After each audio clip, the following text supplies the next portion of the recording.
Why have we seen countless successful, hardworking real estate investors pivot to note investing over the last couple of years? We'll discuss that with our guest today, who's been a very successful real estate investor and has added notes to his portfolio for cash flow and to support a lifestyle for his family, as well as to support and run a charity. And I think you'll all find very interesting. He'll be with us shortly. We're glad you're here. We'll start the show in 1 minute. Real estate has created more millionaires than any other form of investing. But, how is that working out for you? Did you become a landlord and invest in rentals, expecting monthly cash flow? Only to become burned out, with all of the headaches of tenants, toilets and turnover? Are you shut out of the game by high prices and tough lending conditions? Is all of your investable capital locked up in a retirement account, and you don't know how to put it to work in real estate? Well, you've come to the right place.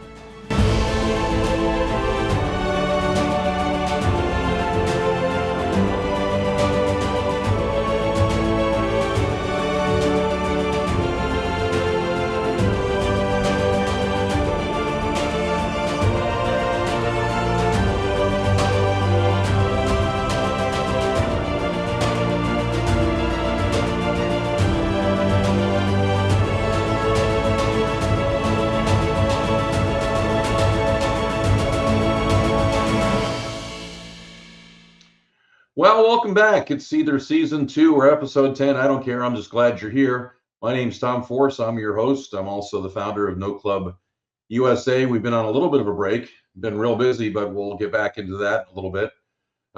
Survived the solar eclipse of 2024, and now it's the Friday before Tax Monday. Make sure you get your taxes filed or file an extension.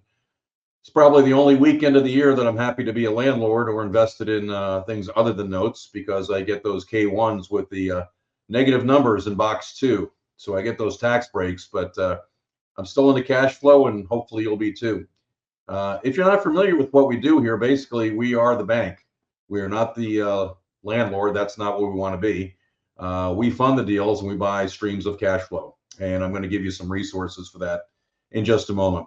If you're not familiar with my story, I learned about note investing about 3 years ago, listening to another podcast, and I dove right in. It made a lot of sense to me, a lot less risk in my mind, and I set a goal for what kind of cash flow I wanted in 3 years. I hit that number in 2, and now I'm just kind of piling on to that now, and it's changed the course of my financial future, the future for my family, and so I feel the need to pass that on to everybody else. And the way I do it, I love it because I'm not selling anything. Everything on my website is free.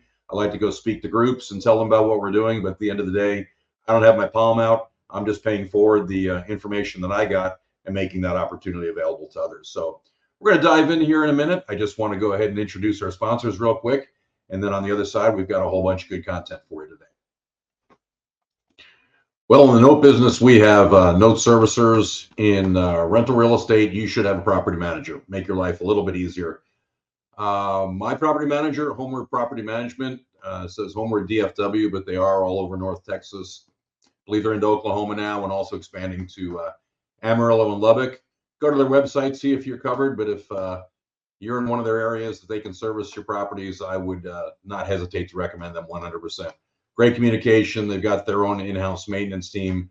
So if you want to get rid of some of your headaches and managing properties, Dana Wynn over at Homer Property Management, I can't recommend them enough.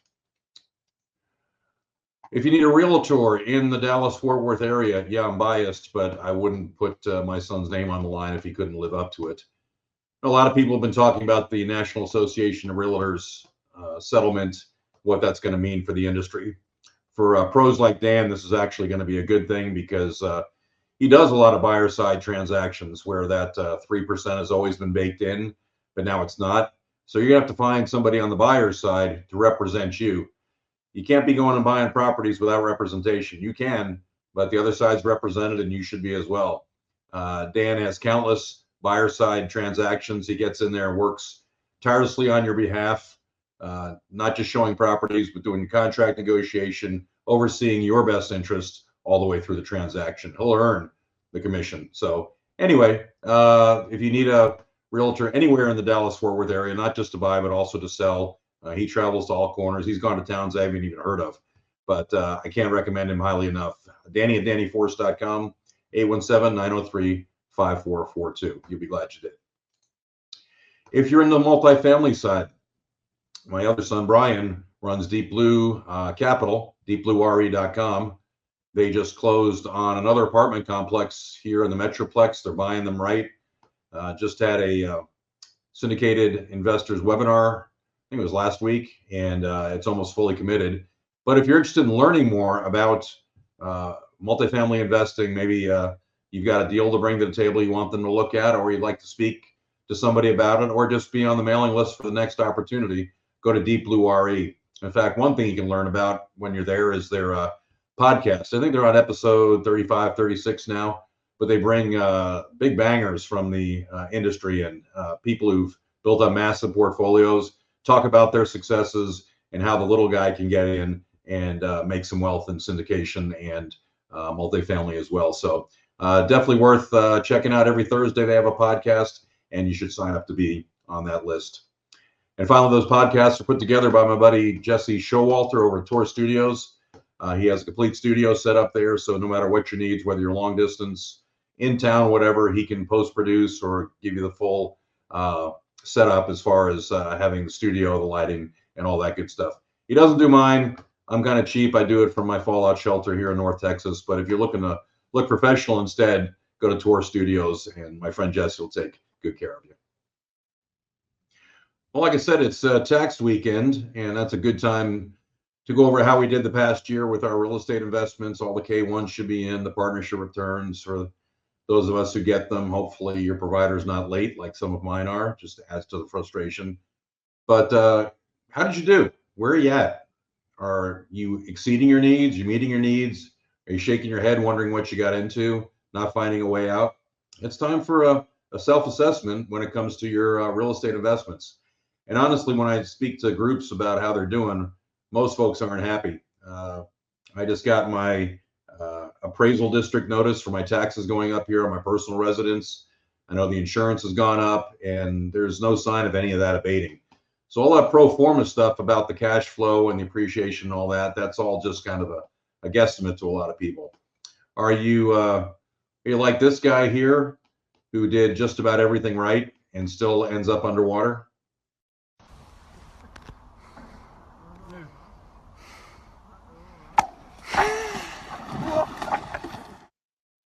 Or maybe you thought you had it made, you're kind of gliding into retirement, and then something out of the blue comes up like government intervention or taxes or something to disrupt your plan. This isn't easy. It's a tough way to make a living sometimes. And I know there's tax breaks and rentals and other forms of investing, but how are you cash flowing? It was Warren Buffett who said, if you don't find a way to make money while you sleep, then you're probably going to work till you die. And no truer words were spoken. And I think it was Robert Kiyosaki who said the most important word in the world of money is cash flow, and the second one is leverage. Well, with notes, we do both. So what are notes? Let me tell you right off the bat, it is not hard money lending. It's not short-term lending. It's not tax liens.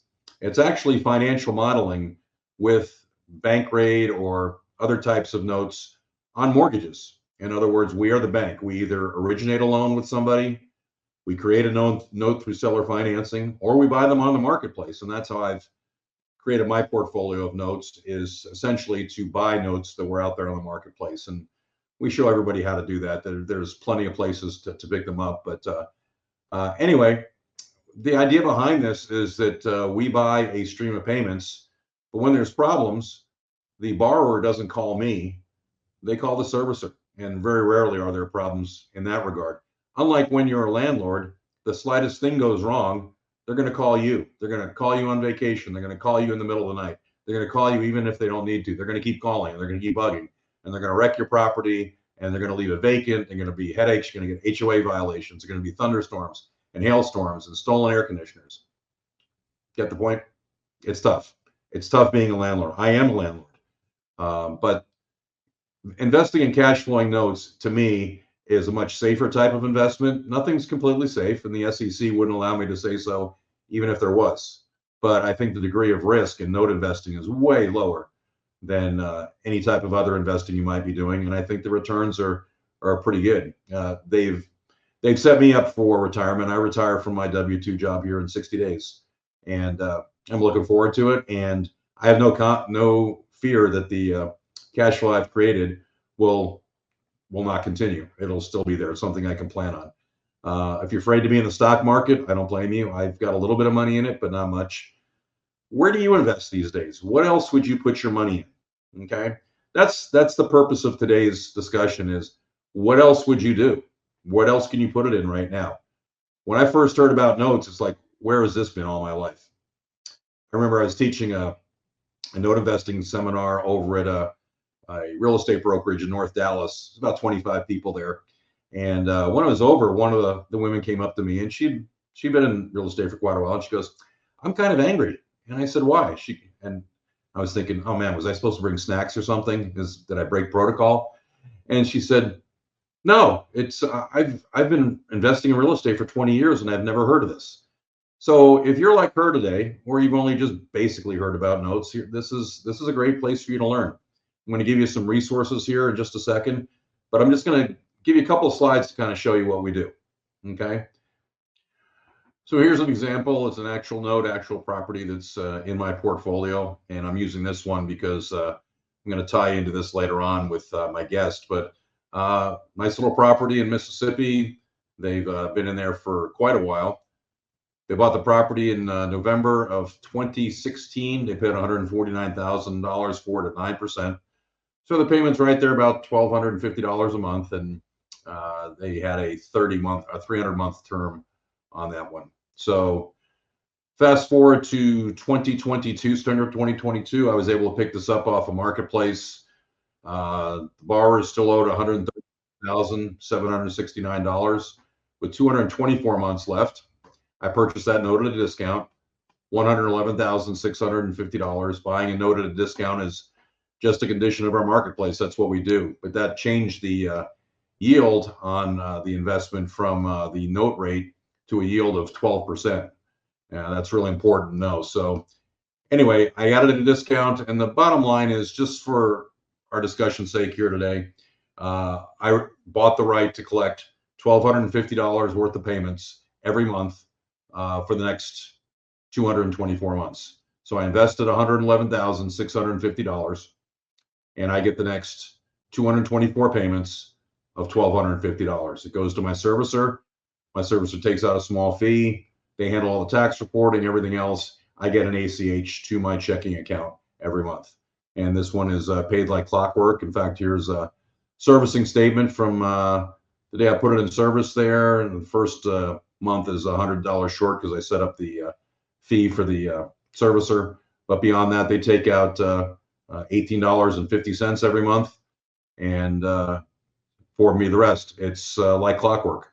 So in the first year, I collected a total of $14,749. There's about $3,000 of that was principal, so about $11,500 worth of interest, and we repeat and do it again. So right off the bat, I know that you have a lot of questions, and that's okay. That's the whole purpose of my podcast and this show, is to show examples and go through the questions so you can see exactly how this works. Probably the best way to do this, if you want to go, right after this podcast and check out more. I did a rather intensive webinar back in January on this. I updated some of my notes in there and took some real life examples and went through in depth on exactly how all of this works, what happens when they don't pay, sources of notes. I got into how real estate agents can use this in seller financing to get more deals out of each lead. Very, very comprehensive and in-depth presentation. And it's all for you right there, noteclubusa.com/CF, like cash flow. I'll say it again in case you're just listening to this on Spotify or Apple Podcasts. It's noteclubusa.com/CF, as in cash flow. Go check that out. And while you're at the website, we have plenty of other resources. Last season's podcasts were structured 1 through 9 to be a progression. We started with number 1, just buying notes so you can retire. And my guest on there is a hospital administrator who has now reached his retirement number.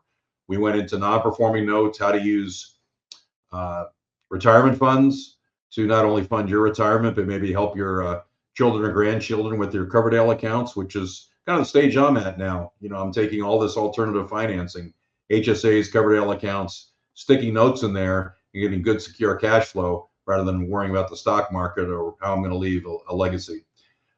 We got into why people are getting into notes now, brought on one of the preeminent note instructors in the world, Eddie Speed, came on podcast 5. Podcast 6 was all about why you use a servicer and all that they do. I could have talked to our servicer for about 3 hours, but I found it fascinating. And then we covered some more deals along the way. And last one of the year, I talked to a teacher, a former teacher. She taught 22 years. Now she's a real estate powerhouse, a loan officer, and also a note investor. In fact, she works with new note investors. So it was a really good season. We're going to get more into the whys with people on season 2, but go there and check it all out. That's why I do this. I've kind of got my financial flow set up, and I'm grateful that I came across notes and I dove in, became an action taker, and hopefully you're an action taker too. Because if you just watch all this stuff and don't do anything, and we're going to give you some ways to do it without costing you any money, then you're just getting entertainment here. But you gotta step out of your comfort zone and start getting involved. Whether you start in wholesaling or any of the other things that were uncomfortable. This may be uncomfortable at first, but the more you know about it, the more I think you'll like it. And since just about everybody who gets a taste of what note investing is about wants to learn more, I made it real simple and real easy and inexpensive to find out more. In fact, it's free. To go to the upper right-hand side of my website, once again, noclubusa.com. And in the upper right-hand corner, it says free masterclass. Anybody who signs up through this link will be able to attend a free interactive 2-hour masterclass with my mentor and the foremost mind in the business, Eddie Speed. Very interactive. Be able to ask your questions and learn whether this is for you or not. I've only just scratched the surface here in a couple of minutes of talking on this podcast.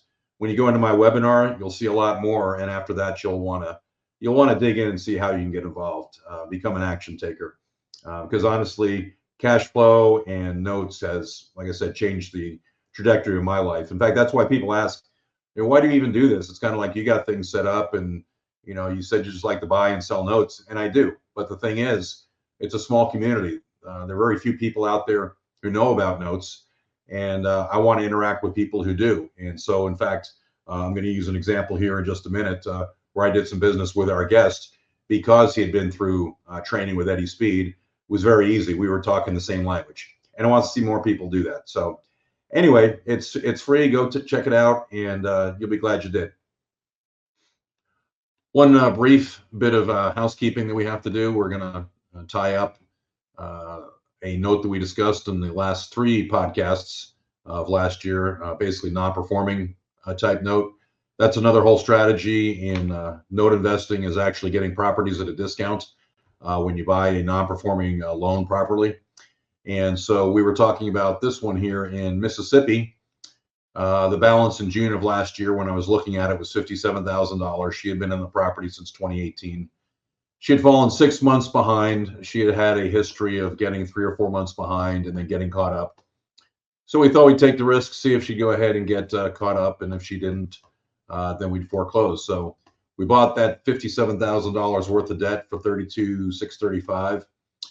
She was unwilling to get caught up. So we went through the loss mitigation process, which we talk about in some of our other modules. So as of right now, we foreclosed in December of 2023. Bar had 30 days to vacate, and she did. And actually, the place wasn't in really bad shape. I've seen a lot worse. And the property is now for sale with an agent. So anyway, next podcast, the one after that, hopefully we have a good resolution to that. And maybe it'll be sold. I want to get you caught up on that one.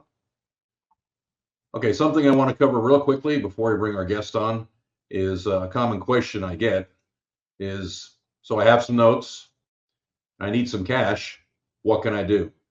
That's what everybody kind of gets to, is like, all right, I'm buying into the buying notes concept. What happens when I run out of money? Well, there's a couple of answers. Okay, that's not one of them. All right, so you have a mortgage. You can use it as collateral for a loan. There are actually companies and individuals who will loan you money against the payments for your note. You can sell it, and if you bought it at a discount, it's very liquid. It's much quicker than and profitable than selling a rental home, that's for sure. Or you could sell part of the note, and this is where everybody kind of smacks their head and says, "What?" It's called selling a partial. You're selling part of the note. You're selling the rights to a certain number of payment streams. In fact, this is such a powerful concept. I've devoted a section of the webinar to it, and also podcast number 8. I delved pretty deeply into this. It's called Mastering the Magic Math, and we take a much deeper dive in this particular instance, this particular case study. But I just want to go over it real quickly because it involves our guests. So to think about partials real quickly, the 30,000 foot view is partials are like a pizza. All right, you can buy the whole pizza for $6. You have 3 friends who don't want to buy the whole thing, but they want to taste that pizza and have some of it. So if you sell them each a slice at $2, you have recouped all your money, and you have nothing out, but you still have half that pizza. That's kind of the way the partials work. Now, in our world, we can't sell 3 pieces at once. It has to be one at a time. But this is basically the idea of the way partials work. So I'm going to go back to my note in Mississippi, the one that pays really well, that was $110,000. So right about the time that I was collecting that 12th check, I showed you the outlay from the servicer, the servicing statement. One Friday night, I came upon this post in our Note School members only Facebook group. And basically says, looking to purchase a 3-year partial for $40,000 or a hypothecation, which is loaning money against a note. So the translation down here, someone wants to buy some payments from the front end of a note or a partial, or lend a note holder money in return for an amortized payment secured by a note. Sounds like a lot of gobbledygook, but let's look at what we're talking about. So I can go ahead and do 2 things with this note, and it happened to work out perfectly because I did the calculations, and $40,000 at 7% was a little short of the $1,250. So I bumped it up to $40,500.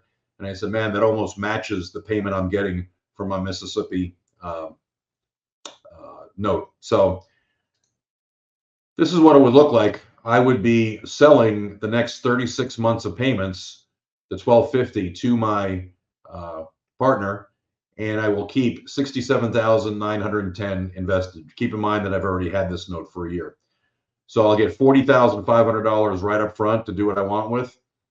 I'll still have a basis of $67,910 in the back and the right to the next 176 payments. So I knock my basis and risk down very quickly. And so I just want you to take a look at that for a second. Like I said, I go through this in detail on podcast 8, but I just kind of want to give you a taste of how this works. So on the top is I would go forward with Adam and I would sell him 36 payments at 7%. I kept the 176 on the back end for $67,910. What if I reinvested that $40,500? And that's generally what I wanted to do. So generally I would combine that with some other funds, and I like to get about 1% a month return on the money that I've invested. So in this case, I'd be looking to get about $400 a month back for the $40,000 that I invested. So just to keep it apples to apples here, there's 36 months of payments, and 176 months of payments is 212. So if I bought another note at 212 payments back at $400 a month, that's an extra $84,800. So what I did here is I have 2 notes. Now remember, I initially invested $111,650. All right. But for that price, I got a second note out of it because I sold off some of my payments. So I had $84,800 returned with my new note with the loan from Adam. I also have an anticipated cash flow return on year 4 out, that 176 payments of $220,000 returned. Plus I had the $14,750 from year 1 that I showed way back when. So now I'm getting a total of $319,550. So once again, I invested $111,650. My original plan was to get the $280 back over 224 months, but now over the same period of time, I'm getting $319,550 back. So I'm getting back an extra $39,550 just by foregoing 3 years worth of payments. It's magic math. You'll have to go back and watch it again. Watch the podcast. It's very cool when you see it, and there's really no limit on how well you can do this. We've seen countless examples where people sold partials for more than they invested in the note, so they actually have no basis in it. So it's pretty crazy. And this is something you'll actually learn at that masterclass. Go to the 2-hour masterclass. You'll dive into the partials. Your head will spin. You'll say, "I got to get involved in this." And as one of your gifts for attending, oh yeah, we give away stuff for you to come. You'll get a little calculator that talks about how all of this. And what I love about that deal is we filled a need for Adam. He wanted to invest that money at a certain return. I want to get that money back out to work and make it work more than it was sitting in the one note. So it was a perfect deal, and it's an example of why I do this, is so I can meet more people like Adam and work with them who we can do business with to a mutually beneficial result. So anyway, I've kept them in the studio long enough. Let's go ahead and transition. We'll bring in Adam Roberts.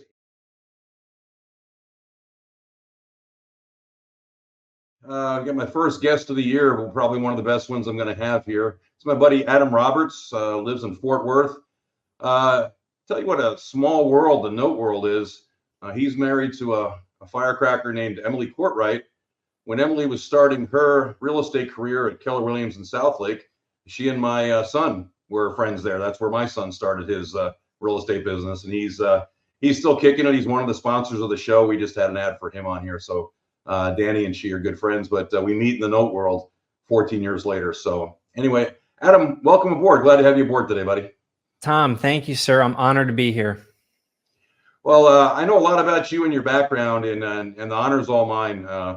I love when people, work their way out of the W-2 job, have a vision, and go with it. And I know we couldn't have Emily here today, but you speak for the family just fine. She's out speaking at different gigs, and she's the face of your franchise.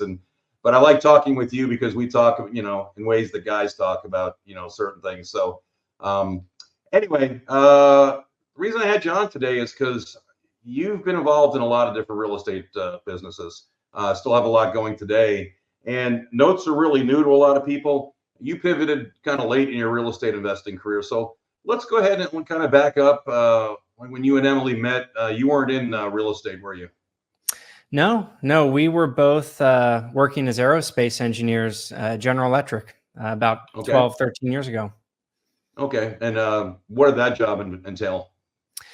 Well, I'll be honest, it was really cool. I mean, the technology behind that, and as you know, Tom, being in the aviation industry as a pilot, it's just, it's cutting edge. And really, we were both involved in technologies that took years and years to develop and engineer. And it was cool, but it came obviously with a big company badge, and it came with corporate America feel.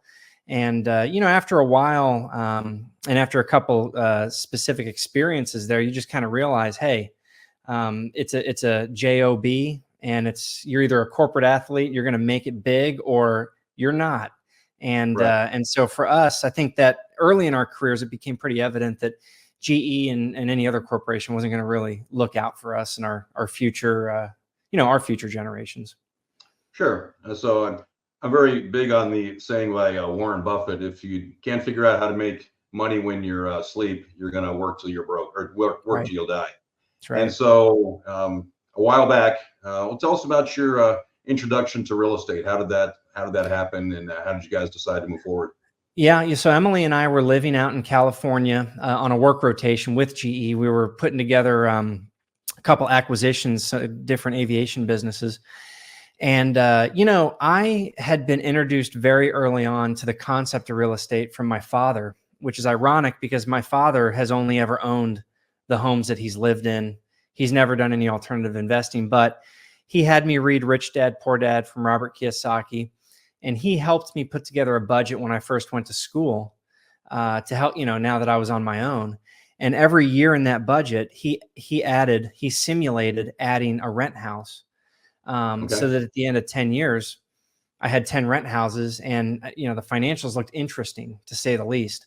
So when we were living in California, Emily and I, we went to a real estate seminar on single family investing. And, quite literally, the topics and the vocabulary and the concepts in the room were just vastly different than what we were doing day to day. They were bigger, they were grander, they were, you were hearing words like financial freedom and passive income and like you said, making money in your sleep. And we were able to look past the sales pitch aspect of that evening, but our lives were forever changed from that point forward, because we knew that we could do those things that they were talking about. And so we ended up actually moving to Texas shortly thereafter due to I'll call it a corporate takeover, where we were kicked to the curb, and GE was not kind to us, and they laid us off, and we were looking for jobs. And so we said, you were unemployed when you're going through all this. What's that? You're unemployed. So you're unemployed when you're going basically looking for work. The shops that we worked in were for sale. They were going to investment firms for fire sale. And the writing was on the wall. And the 10 years that we'd been working at GE to become the next senior executive was basically all for nothing. And so we said, what we learned that evening in that real estate class, it's time to do that. We should have done it the day after that class, but here we are. Right. We're going to make something of it. So we moved to Texas. Emily did not go back to a W-2 wage. She started buying rentals and flipping houses, and I helped her. What part of Texas? Doing it right here in Dallas? Yep, Fort Worth, Texas. Mm-hmm. Okay. Yeah. Well, what time frame is this? 2012. Okay. So things had started to pick up a little bit then. That's good. Things were, you could buy homes for less than $80,000. It was a good time. It was. And unfortunately, a lot of people think those times will go on forever, right? Yeah. You have to be able to pivot around that. Yeah. So what were you doing while she was doing the So I ended up finding another aerospace engineering job for Goodrich Landing Gear. We made all the landing gear for Lockheed Martin fighter jets. So again, like, super cool technology. I mean, the stuff for all those engineering nerds out there and scientists, it was awesome. But it wasn't the end game. It was, I could see what Emily was doing, and I knew that we had something that we were building. Even though we'd moved to Texas and I had another job, the goal was always to get me into the business full time. Sure.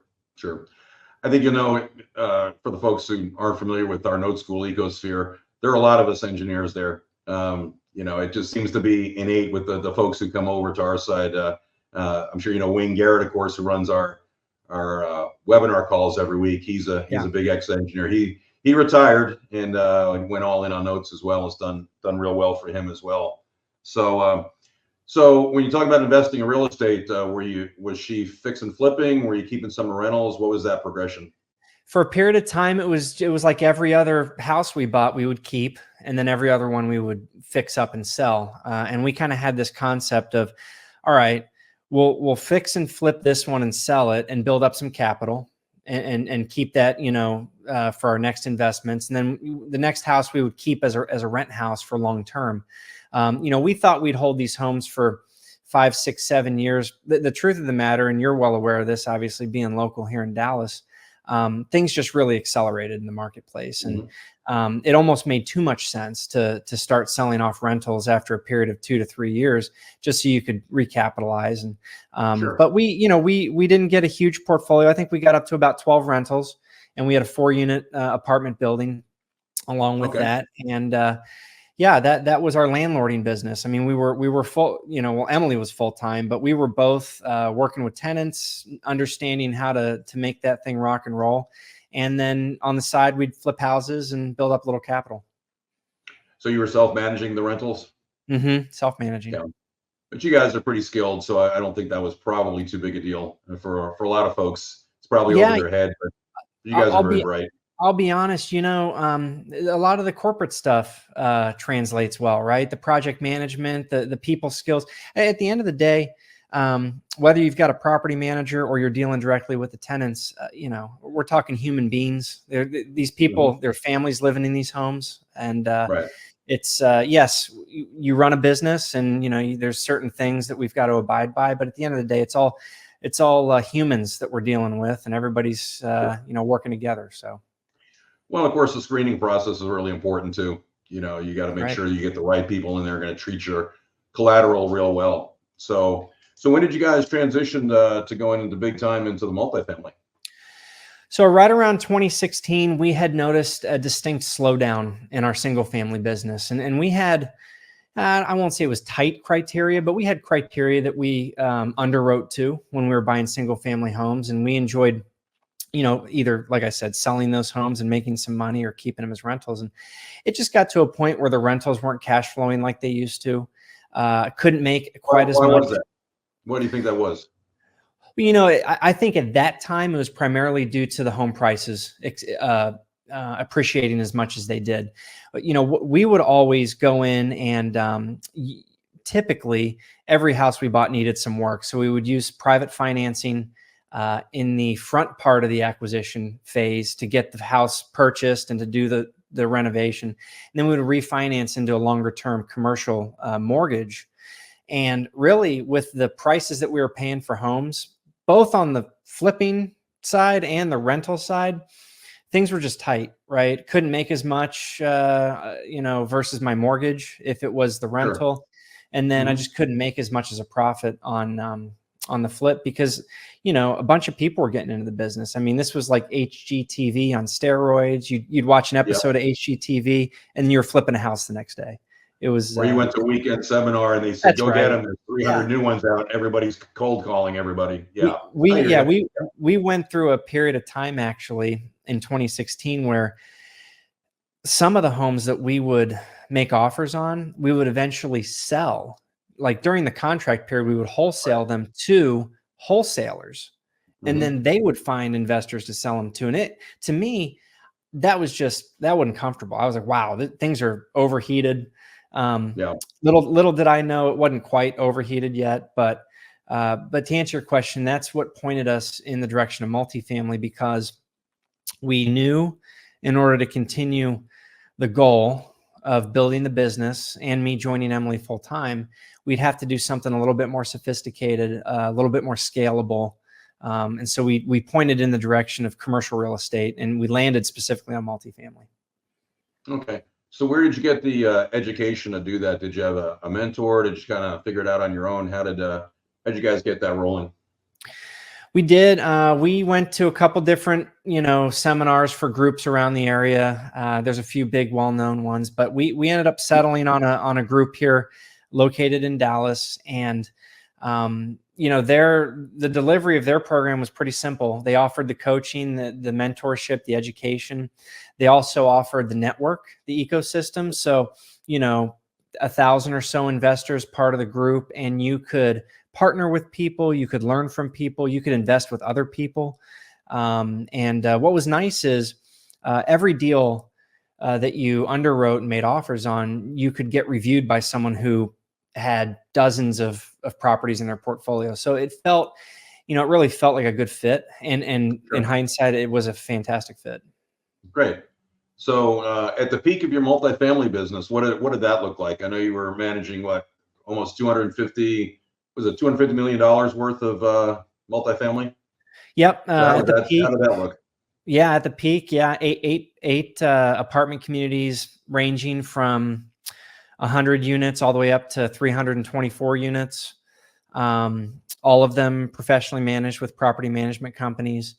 And really, again, I tend to bash the corporate thing because it's, you tend to be a puppet on the stage, but you do learn a lot, not only from that experience about how to lead people and how to manage people and projects, and even in the single family world, working directly with tenants and understanding now today what the management company goes through as they work on the day-to-day stuff with, thousands of tenants in the portfolio. So really for me, it's an operating rhythm. We meet with the management company every week to go over the metrics that are important to us and our investors. And, in the current state, we're just trying to navigate the economy and make sure that everybody's happy and we've got full units and rents being paid.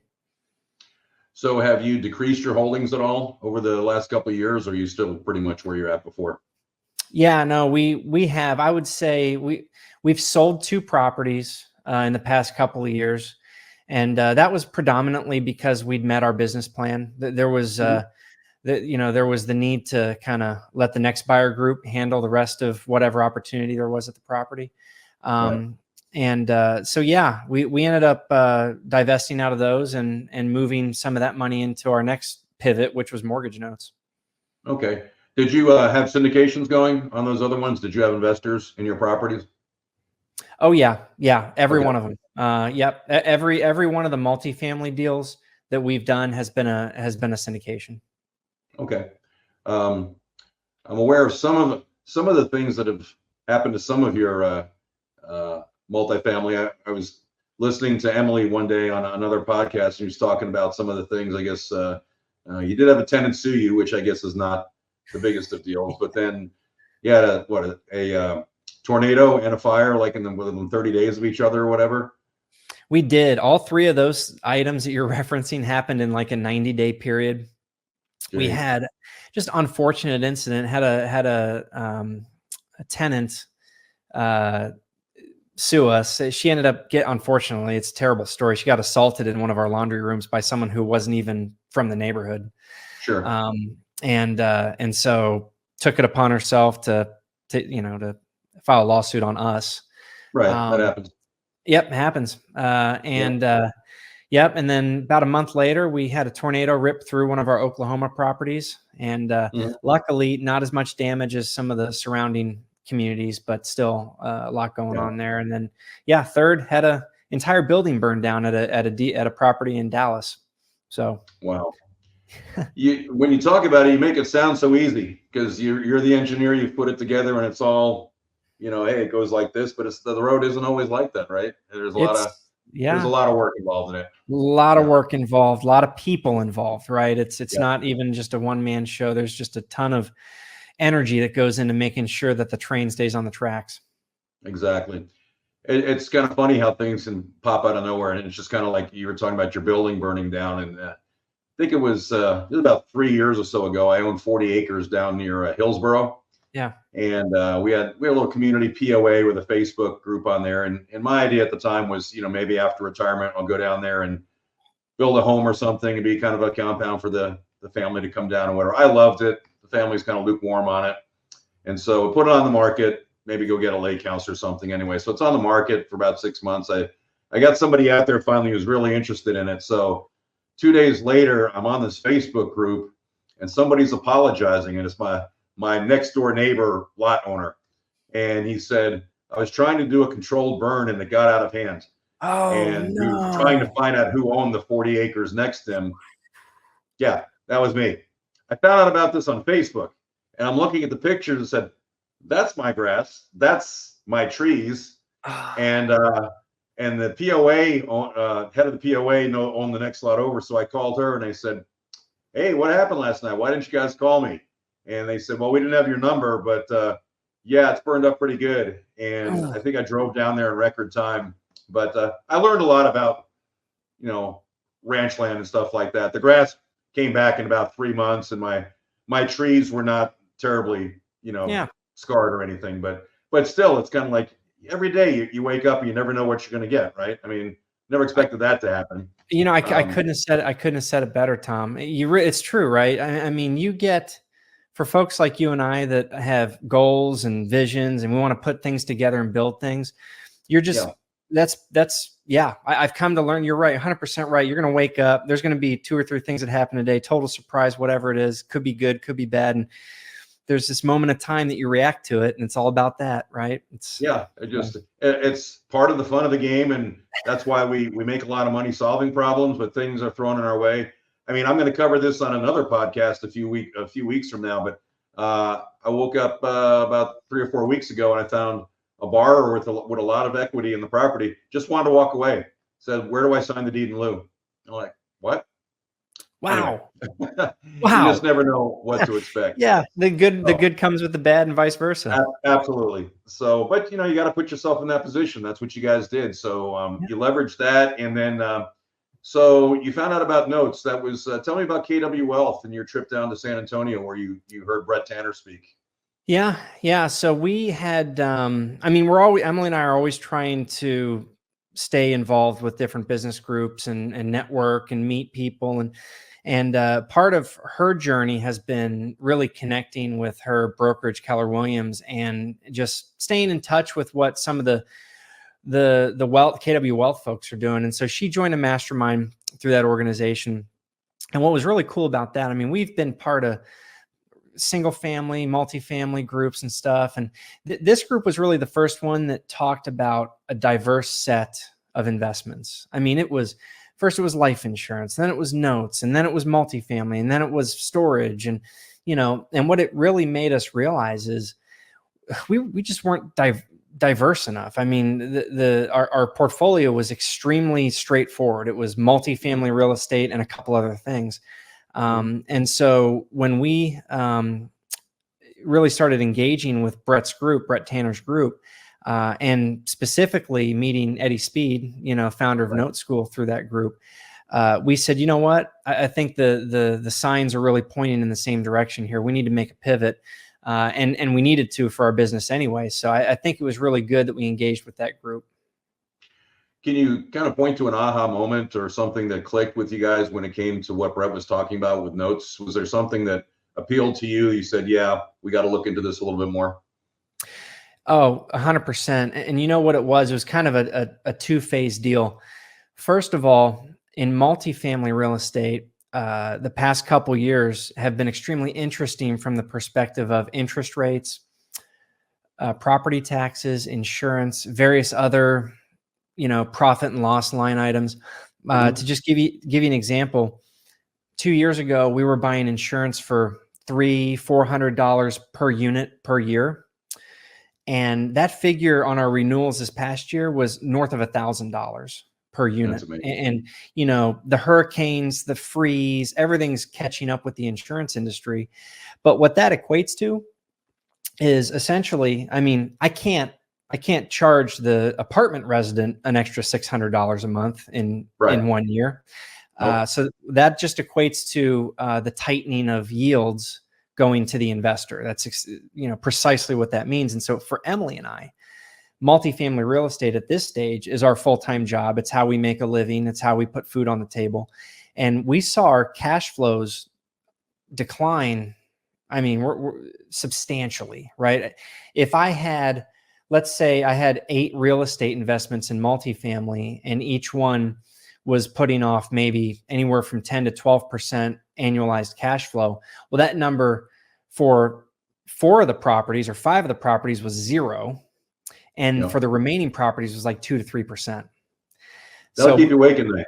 Oh yeah. I mean, it was, and it was abrupt. It was like, oh gosh, the insurance quotes came in. I guess I can't pay the investors next month. Right. Well, so much of that is out of your control, and that's not to mention, if you ever have a claim, or have a building burned down or something like that. Right. So yeah, that's what we see is, I'm involved in, my viewers know I'm involved in just about everything. I've got money in syndications. I just stroked a check for one of Brian's projects this past week. So done right, it's a great thing. And you do have to diversify, but you guys realize that with all your eggs in one basket, you can't break a door off of one of those apartment buildings and take it down to Whole Foods. So this sounds like Brett's group came along at the right time, and you got exposed to Note School and Eddie Speed and move forward with that. So how's that journey been? We've talked before about the velocity of money too, and I think that appealed to you as well. But so how's that journey been? What was eye-opening, and what's the reaction been to your investors as well? Because I know they're aware of it now as well. Yeah, I think as we pivoted into notes, and specifically working with Note School, really it solved in the immediate. It solved an issue, right? It basically said, hey, you could take these remaining funds that you've got from a couple property sales, and instead of stashing that away in some equity investment or a piece of real estate, you could actually make a significant amount of cash flow. And that was the introduction when we heard Brett and Eddie speak. And so that's where the light bulb went off, and we said, oh, wow. So, I was making this much per month. Now it's this, but it could, expand again based on this investment vehicle. So that was just extremely eye-opening. And I'd say that probably the second phase of that evolution was when we actually got into it and started making these investments. One thing became very clear to me. when I make real estate investments, I don't care if it's single family, I don't care what it is. There's always a period of time where you've put the investment in the oven to bake, and you're kind of watching it and seeing how it's going, right? But you're not necessarily making any money off of it yet. And for multifamily, that's been really the name of the game the last couple of years. Like, hey, I'm going to give you $100,000, and based on the projections, the economy, I think that'll turn into 150, maybe 200 in 3 to 5 years. But with notes, what was very amazing, again, it's the second evolution after getting into it, is you get darn near half your principal investment back in just a number of years. And it's like, okay, well, now I can actually go do something else with that money. Whereas the real estate investments I've made, granted, I'm sure they're all going to work out, but I haven't seen, in some of those projects, I haven't seen a dime yet. And it's been a couple of years. And so we talk about, you're buying, for those of you who aren't really familiar with what we're talking about, and I did a little intro before I had them on, but we're buying mortgage payments. So 30 days after you close on the note, you should be seeing checks in your bank account, a one-time transaction where you may have 10, 20, 30 years of payments coming in. But I know exactly what you're talking about with the crush on the return on syndications. I used to invest through CrowdStreet. I just put some of my retirement money here and there, and they used to have offerings all the time come into my email box, and I might only have one every month now, and that's fine. But every one of them that was supposed to mature this year or this past year didn't mature. They're still looking for the buyout. They're looking for the refinance, and I'm also a partner in a residential assisted living facility that was built from the ground up in Denton. That one was supposed to be an 11-year project, and I think we're about to have a capital call discussion about that one too. So not only do they not cash flow, sometimes you're finding they're asking you for more money to keep the project going. Yes, so, I've had a few of those too. It's not an easy conversation. So what I like about notes, and you could probably say the same thing, is easy to manage. You make the one-time transaction. There's due diligence, and with the right mentorship, how to look for good notes and stay away from other ones. But it's literally you make one payment and everything should just keep coming, and you handle it through a servicer, right? So just like you had a property manager, and that was either you or a property manager for your rentals. Somebody else handles all the work for you. So so when it comes to all the work involved with what you did compared to the work that you have to put in to manage your note portfolio, it's like night and day, right? Oh, night and day. Notes are extremely passive. I mean, to your point, obviously, the upfront work's important, and it's worth the time and effort to put that in to make sure what you're buying is you're getting your money's worth. But after it's cash flowing, I mean, it's very passive. So what kind of deals have you done to try to raise up your cash flow? So you guys have been in note school a little over a year? That's right. Yeah. So in fact, I remember the night that Eddie was headed down to San Antonio to that event because the roads were crappy. We had an ice storm here in Dallas, and Eddie calls me up and says, "Hey Tom, what's the weather going to be? Do you think I should drive down to San Antonio or not?" When you're a pilot, they think you're a weatherman too. Well, you kind of are, right? Yeah, I am a little bit. I said, "Well, Eddie, I'm going to stay home, but if you want to drive down there," I said, "It's going to be okay. You'll be all right." But look at how that one trip had a life-changing effect on you and your family and countless others. I mean, that's why I do this, because it's actually changed my trajectory, my retirement. And so I like to get the word out there. Eddie did that for you, and I know you've kind of been a beacon for Note School as well. And you've only been there a little over a year or so, but you guys have done some amazing things. Yeah, I think it's been a really good experience. For every group that we've been a part of, we just make it a point to engage and become a known entity. Early on, as you know, I can't offer much. I'm more learning from people. But as we go, I think that's something that Emily and I really enjoy, whether it's with other Note School members or our investors, is just being able to teach. And whether it's multifamily or notes or whatever it is, I think now our big thing is, hey, if it's part of your portfolio, it doesn't have to be 100%, but it should be a part of it. And that's really when people ask me about notes, and usually they phrase it like this: "What do you think about notes?" I say, well, you know what? For us, it came at the right time. And for you, investor, or for, it may not be 100% of your portfolio, but it should be a part of it. It should be a percentage of it based on what I've experienced. Well, and cash flow is your lifeblood, and so if you're not cash flowing, you have to find out a way to do it. And the industry changes. Eddie has a saying that, a good horse can only take you so far. So you may know what you're doing in multifamily, but when the market changes, you need to change horses. And that's what you guys did. And what I admire about you guys, Adam, is that you didn't just go to Brett's event and say, that's good, and then go back to doing what you were doing. Because, if you just go to something like that, it's just entertainment. It's, you need to dive in, and you guys did that. So much so that you guys won Rookie Investor of the Year for 2023. Congratulations. Thanks. Brett won Investor of the Year overall. So you guys took action, and that's great. And I love that. So you guys are very have a lot of authority when it comes to this, and a lot of integrity and a lot of authenticity, and people love that about you guys. I know Emily's out there speaking about Note School wherever she goes, and I admire that. So you guys have done a lot to bring more people in the fold, and I love that because we get to do business with people within our community here at Note School, and I prefer that. In fact, you and I did a deal not long after you came in. That's right. I talked about the partial before I had you on, but so when you posted that, I think it was Emily who posted the ad on Facebook in September and put $40,000 out there. You were looking to buy a partial. How is that fitting into your portfolio? Because a lot of people think about just buying notes and hanging on to them long term. You guys just wanted to put money to work for about 3 years or so. So what was the thought process behind that?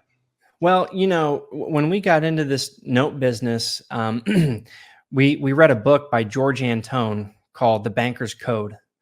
And one of the biggest takeaways from that book for us was the fact that, and you pointed to this earlier, Tom, if you can prioritize the velocity of your money, in other words, if I've got whatever, $10,000, $20,000, $5,000 sitting in my bank account, if I can actually do something with that and get that principal back quickly, then that actually has a higher rate of return than if it's, well, of course, if it's just sitting there. But I've already proven that it has a higher rate of return than if I put it in, say, a multifamily investment, which I probably won't see for 3 to 5 years. So the thought process was, well, it was kind of multifaceted. First of all, velocity of money.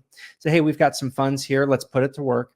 Number two, and you hit this nail on the head perfectly. One of the most powerful parts of these groups, Note School in particular, is the fact that the ecosystem exists. We can help each other out. And there's a level of trust there, right? I'm not necessarily buying a note from, say, a person that's doing a mom and pop seller financing deal. I'm not buying it on the open market. It's already been vetted. The borrower's been making payments, and there's a level of comfort there for a short-term investment, as you mentioned, 3 years. That's what we needed. And so we looked within the ecosystem. And to your point, we went on a joint venture here. You sold us a partial. And it turned out to be a huge win-win at a time when we needed cash flow. And see, that's perfect. And there's a lot of people out there who aren't as fortunate as us, Adam, who don't have a lot of money to invest. So being able to buy a small partial, even smaller than what you did, is something how they get interested, get the money to work. With inflation the way it is, Vanguard offers you 5% if you want to sock that away. But I just took some money out of that account and I bought a full note in Detroit on a commercial building that's paying 15%. That'll be subject to next week's. But I'm kind of laddering these returns because, especially when you get to my age, bro, I just got my Medicare card in the mail the other day. You want to stop being old? Stuff's starting to get real. So I'm not into buying the 20 to 30 year notes anymore. Laddering the partials is a strategy that I'm going to move forward with, and it brings cash flow in at different times. And then, and we'll kind of move on to like legacy. You've got some young children and things like that. So I think notes is a great way to build up their future. For me, I've got grown kids but I have grandkids now. We're looking at using Coverdell's to invest with them. But also, if something happens to me, my note business is probably the simplest thing to hand over to my family to manage versus a portfolio, rentals, or multifamily. So that's some of the planning I put into place. So looking down the road, kind of like, tell me about your why. Tell me a little bit about your airplane and what the future looks like for you guys. Yeah, really and truly, Emily and our why is just having full control over our destiny. And that encompasses a couple different things. I mean, I think first and foremost, family is a big part of that. I want my daughter and any future kids that we may have to see that you really can. I mean, it's beyond being just useful member of society, right? You really can engage in your community and work together. I mean, we talked about like you and I working together. That's a microcosm of what I'm talking about, right? You can be a part of the community, help each other out, find ways to build your wealth, and that's completely up to us. I don't have to rely on someone else to do that. So I think Emily and I, that's really a big reason we're in this, is because what we went through with GE is a good experience, but it didn't end well. And I think it made us realize that in order to be in charge and to have things the way that we want them for safety and security for our generation and beyond, a big why is just being in control of that destiny and that journey. And what it's allowed us to do, and it hasn't been overnight, right? We've been in the business trying to build this thing up for 10 plus years, but yeah, we love to travel. As you mentioned, you and I are both pilots. We have a small airplane that as much as I can get in that thing, I do, right? And go off and take the family places and try to get Riley. I love following you on Facebook because next thing I know, you're up in Cincinnati for the opening day or something like that. That's awesome. That's what it's all about, Yeah. And you don't have tenants calling you while that's going on, right? No. We're in a lifestyle. I call it a lifestyle business, right? Yeah. You can work your lifestyle around any business that you want to do, and maintain that level of success. And it's a good equilibrium. So people are going to ask me, why didn't you ask him about the drums in the background? So I'm going to cover that. So are you in a band? Are you just learning? What's the deal? So on the drums, yes, just learning, but I am in a local country and Western band in Dallas, Fort Worth. But okay. I don't play the drums. I play the piano. So. Oh, awesome. You guys play local venues? Yeah, we play all over Dallas, Fort Worth area. We usually do 1 or 2 shows at Billy Bob's a year. Trying to think where else. We play up at, if you're familiar with, in Bartonville store. Right around the corner. I'm a Flowerman. Yeah. Oh yeah. Yeah. Right. And Marty B's. We play at Marty B's quite a bit. Oh man. Yeah. Love that place. It's literally 2 miles from my house. Yeah. So, yeah. I'll have to let you know next time we're there. Beautiful. Well, not only are you taking care of your family, but I understand you've got a charity that's really important to you and the family. So tell us more about that. Yeah, we've gotten pretty heavily involved the last several years in a charity called Share the Love. And for Emily and I, again, having a lifestyle business and, being able to control our schedule, this is something that we can now do and spend time with. But usually once a year, on I would say years where we're not as busy, maybe twice a year, we will take a long mission trip down to, it's usually South America or Mexico, and we will distribute wheelchairs for people who need mobility. And it's generally children, and it's a wide range of reasons, right? But it's muscular dystrophy or other development issues. And it's amazing. I mean, you just coming from just a country, regardless of what you do in life, coming from the United States of America, where we seemingly have everything we need. It's just very humbling to go to places like that and see that a simple structural device with 4 wheels it changes the life of the recipient. It changes the life of the caregiver, changes the life of the family. And literally for $150, you can change a family's life. And so, we'd given to charities in the past. We'd been involved from a limited perspective, but never to the point where I could actually see my contribution, my physical and financial contribution get used. So that's what we're involved in. It's very meaningful to us. That's awesome, man. That's super. I'm going to ask you to give the URL of the charity, and if you don't mind, your name and, well, we got your name, but your phone number, email, if people want to reach out to you about getting involved in that or just learning more about your note journey and all that, if you wouldn't mind getting that out there, I'll go ahead and put it across the bottom if that's fine with you. Yeah, sure. Fantastic. It's the charity is www.chairthelove.org. Okay. And you know what's cool is for folks who like to travel, you don't have to just give financially. You can actually sign up for these trips. You don't even have to be a part of the charity. You can just go. Okay. They're very open-ended on that. So very cool. Yeah, and as far as getting in touch with us, I would say the best way is our website, www.aeinvest.net. Respond right away. So fantastic.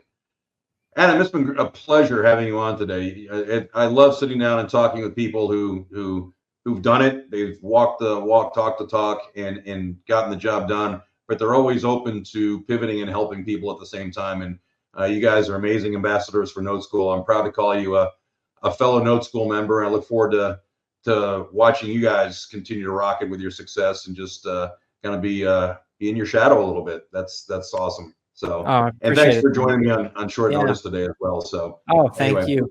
We look to have you back on again soon. So, we'll take a quick break, about 30 seconds. We'll wrap it up. Got some information on how you can learn more about what Adam and I were talking about today. Thanks again, buddy. Thanks, Tom.